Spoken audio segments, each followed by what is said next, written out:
Hey guys, Bob from Ancient Reproductions, here to open up the subject on obesity.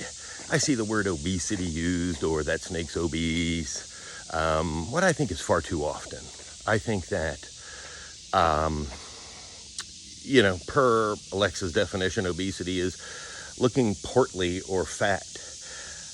So I think the definition, my definition is there's really no use for the word. Excuse me, very sorry, oh boy. There's really no use for the word unless it has a clinical definition. I think definitely animals that are grossly obese and fat and gross fat rolls, we all know that. That's not preferred. We don't want to do that. What I'm talking about is when there's really subtle differences, and frankly, I see some animals and some people maintaining some animals at weights that, to me, depending on their program and how they're being enjoyed, are they a breeder or a pet, they're almost too thin and could be in danger of, I think, stressing the animal from too little body weight. So how I define things and how I will talk to you always is generally from experience, which I have significant amounts of, and whether or not I saw positive or negative health impacts, positive or negative production impacts, and or are the production impacts, if they're positive, at the sacrifice of overall longevity. Right, that's how I would deem what is kind of a healthy body weight. Something that just looks heavy to me. The reason why I don't put much stock in that is because we as a group don't have much experience in looking at reptiles, keeping reptiles, and exploring and understanding the limits of reptiles. I started in a day when we did not have many of the information resources that we have today that make it much easier for a new keeper to get clued in. Myself and many of my contemporaries we were literally experimenting, especially as breeders, to see what would work, what these animals needed, what could keep them healthy, what could even give us a shot at reproduction to begin with. I mean, what's it going to take? What's it look like? It was all brand new. In that process, I started out feeding animals aggressively, right or wrong, trying to find the limits. One of those animals was Argentine boa. We raised really big Argentine boas. So far, I raised those, I think, let's say raised those. When I say raised those, of course, my first animals took 5 years to get to maturity. Then you, again, start the process of raising, if you're successful, your very first year. So you're looking at about 10 years to get to your very first adult if everything happens perfectly, which is not easy, right? So along the way, what I did was in my first year, my second year of production, my third year of production, my fourth year of production, because I think we were successful for easily 4, 5, 6 years concurrent, consistent. I started raising those holdbacks large. One of the reasons was I was a giant snake breeder at the time, and I regularly got rabbits. I like rabbits because of their leaner meat to fat profile, and started feeding the animals rabbits. The rabbits really drive the big growth, much, much different than rats. I raise my own rats. I've done it both ways.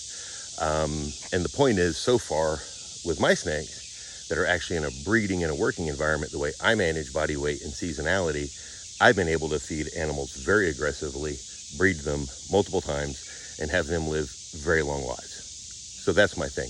Again, is obesity bad? And if you look at, and I will tell you again, and we're not going to do it this talk, why I've never had an obese snake. And I'll show you how I do that, and why I think that, and what the pitfalls are. So for me, it's just based on health. The thing is, we don't know really what health is other than longevity as a statistic. So when you say something's obese, that's one thing, but if it's not impacting, if it's not grotesquely obese, of course, but if it has a little extra weight on it, who's to say that that is going to impact that animal's longevity? Because most of the people that make these opinions have barely kept snakes for any length of time at all. So that's how I look at it. Everything is garnered off of actual experience. In contrast, since I've been at Argentine boa for 3 decades, what I did was, in a more recent generation, back in 2011, I started rearing, again, to learn, because this is how we learn. I'm still experimenting. I'm in 35 years. I experiment every year. And I'm raising those animals to be as adults instead of, let's say, 40 to 45 to start as a poundage. These guys were a fraction of that size. These guys were half that size. And so I've raised up a number of those, not one, not to a number. When I say number, I'm going to keep my numbers private, but I'm going to say over 10 individuals easily,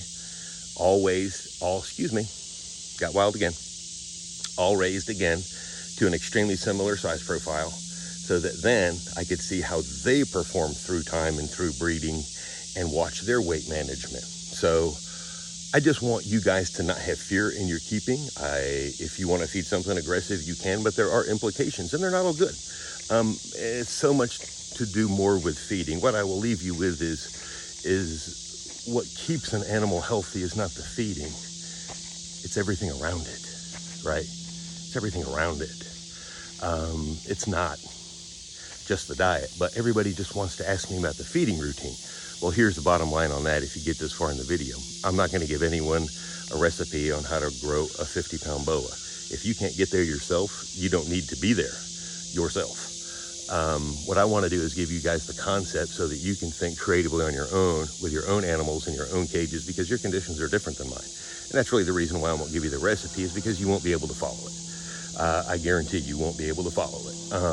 You won't duplicate my temperature, my routine, my highs, lows, my seasonality. Won't happen. Therefore, the food recipe will be close in concept, but it's a waste. I don't like giving recipes. It's just an opportunity for you to turn your brain off, and that's not what I'm about. If I'm going to sit here and give you information for free that I've learned after 35 years of it costing me hundreds of thousands of dollars, what I want to hear and get back from you is creativity and your ideas, because I want to learn too. So this is just my way of having a conversation that's, I hope, a lot better than a Facebook comment, and one where more people feel open to comment. So there will be no tolerating narrow-minded BS here. I assure you of that. This is a channel for intellectual exploration and no judgment. Thank you guys. Much love.